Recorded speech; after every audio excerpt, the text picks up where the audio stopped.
Bom, o ex-presidente Jair Bolsonaro criticou a visita do presidente francês Emmanuel Macron ao presidente Lula. Na rede social X, Bolsonaro sugeriu cobiça pela Amazônia, abre aspas. Encontro entre chefes de Estado geralmente termina em assinatura de acordos. Contudo, de acordo com o caráter do chefe de Estado, alguns desses compromissos inenarráveis são apenas verbais, fecha aspas. Bolsonaro também parabenizou o deputado federal Felipe Barros, que ingressou com um pedido de informações dirigido ao Ministério das Relações Exteriores para que o governo Lula explique questões ainda obscuras envolvendo a visita ao Brasil do presidente da França. O senador e ex-vice-presidente Hamilton Mourão também fez questionamentos nas redes sociais, abre aspas.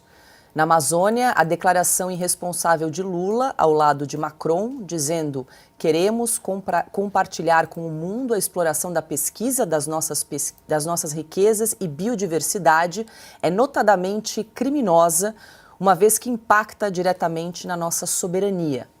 Qual país que divide o conhecimento de suas riquezas com outros? Fecha aspas. A também senadora e ex-ministra Tereza Cristina afirmou, aspas, da série Faça o que eu digo, não o que eu faço.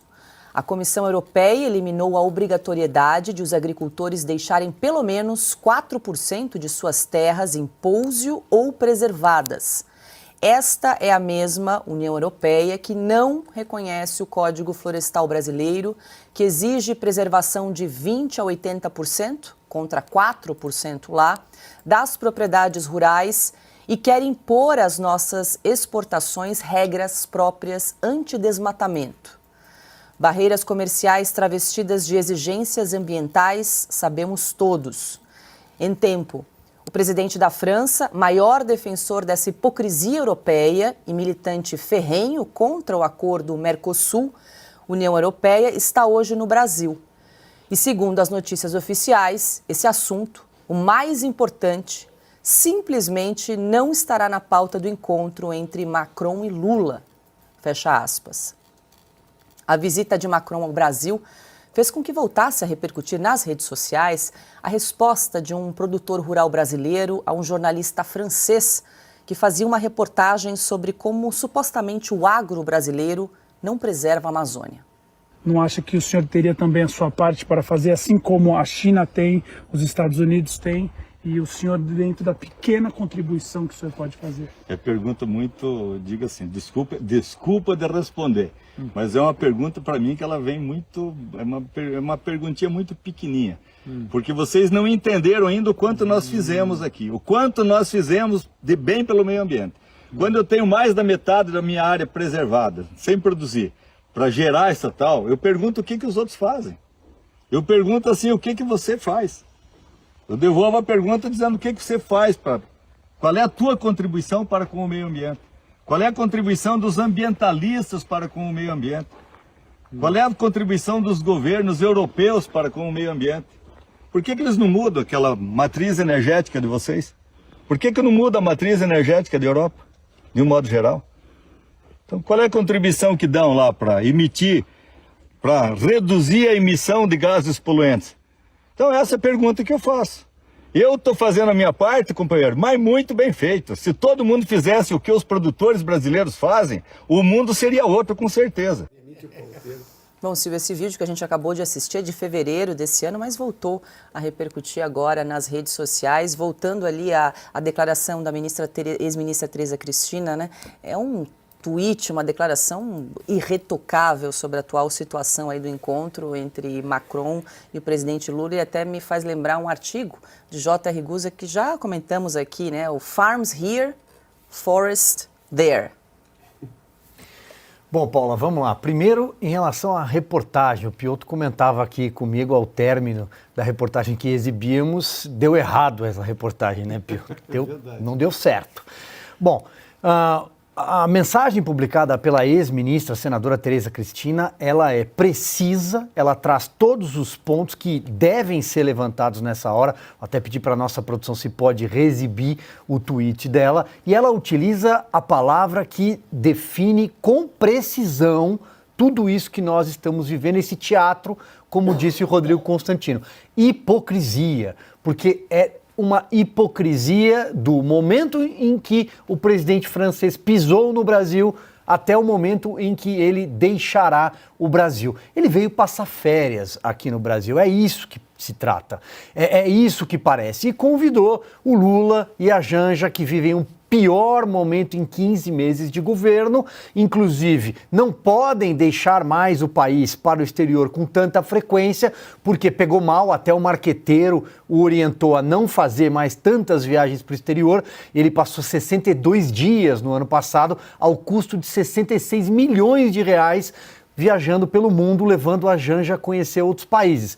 Isso não inclui o custo das viagens para Guiana, para a África, onde não conseguiu ser recebido por ninguém, e a visita que a Janja queria conhecer as pirâmides do Egito. Então, ele preferiu uma agenda com um presidente estrangeiro no nosso território. Dito isso, 20 acordos foram assinados, mas são sigilosos. Olha só. Então quer dizer que os brasileiros não podem saber o que é que foi assinado pelo presidente brasileiro, principalmente porque a visita começa na região amazônica, e aí sempre que a gente fala em Amazônia, Europa, França, Macron, todos os pagadores de impostos, todos os brasileiros ficam preocupados, e com razão, que interesses são esses, e aí o Brasil não pode saber o que é que foi assinado. Novos acordos secretos. Enfim, finalizo falando sobre a declaração do Lula em relação à Venezuela. É, de novo, hipócrita, hipocrisia. Ele estendeu um tapete vermelho para receber o ditador Nicolás Maduro com 6 meses de governo em Brasília. Coisa que nenhum outro vizinho aqui sul-americano faz. Ninguém. Talvez a Bolívia em algum momento faria. Mas Maduro tem problemas para viajar para o exterior. Mas o Lula fez questão de recebê-lo. E ao recebê-lo, esfregou na cara dos brasileiros que o que acontece na Venezuela é uma democracia relativa. Aspas utilizadas pelo presidente Lula. Então agora ele vai dizer que está receoso do processo eleitoral na Venezuela. Não tem processo eleitoral na Venezuela. Nicolás Maduro seguirá no poder. Aliás, acho que é isso que ele gostaria, Lula também, né? Mas teve que fazer uma escala na cadeia. Piotr, o que você destaca aí desse encontro entre Lula e Emmanuel Macron? Já falamos aqui alguns pontos dos acordos que foram firmados, do Lula criticando aí pela primeira vez, né, o veto da candidata à oposição na Venezuela. Tem aí a declaração da Tereza Cristina a respeito aí desse acordo União Europeia-Mercosul, que não foi conversado entre os dois presidentes. Vamos lá. Paula, além do rapapé de troca de condecorações e comendas, porque foi um rapapé aquilo, os brasileiros sabem o significado de rapapé, talvez até o Emmanuel Macron saiba o significado de rapapé. Não tem valor algum aqui. Tem, assim, é jogo diplomático, um concede para o outro para fazer jogo de cena. Agora, os problemas começam no que a gente não sabe. Além do que a gente sabe. Mas vamos lá, primeiro o que a gente não sabe. Quais são exatamente os teores desses acordos firmados? Como assim acordo que você não publiciza?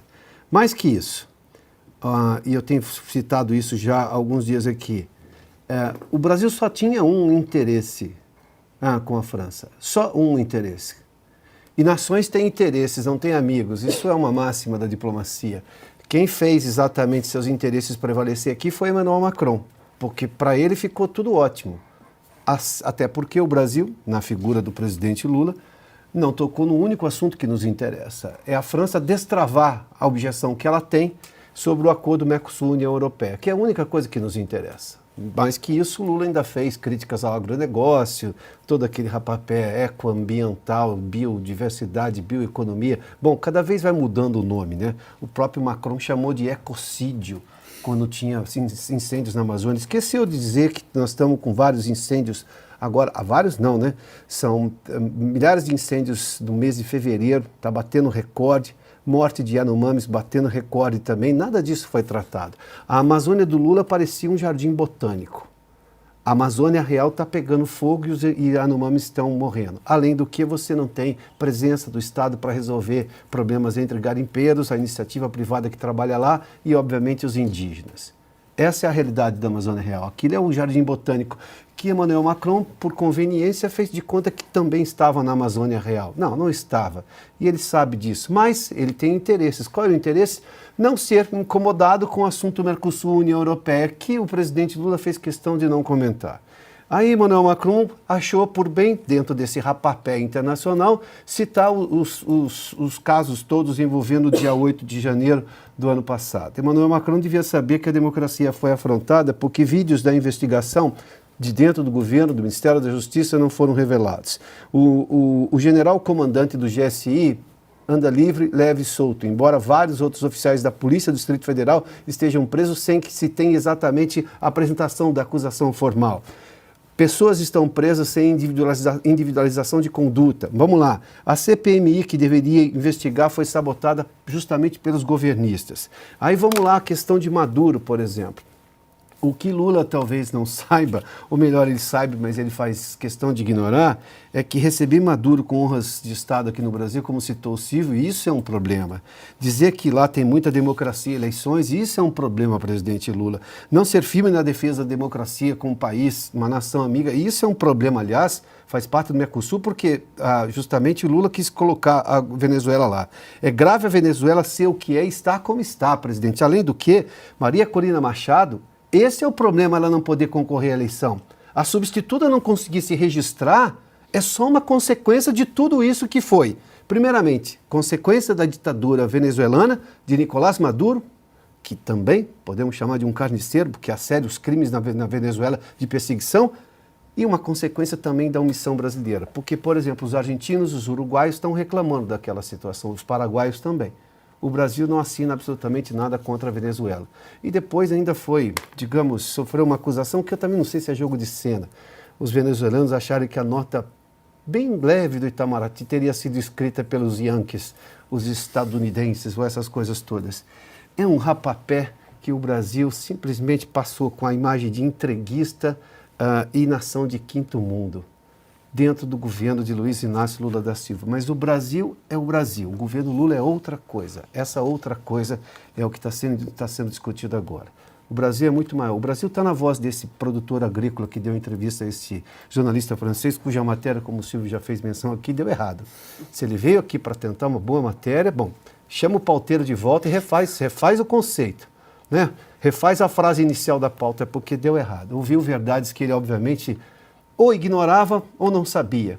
Mas, vamos lá, deu errado. Deu errado porque o Brasil, há propriedades rurais no Brasil que 80% têm de ser preservadas. O Código Florestal Brasileiro é o maior e mais sofisticado do mundo.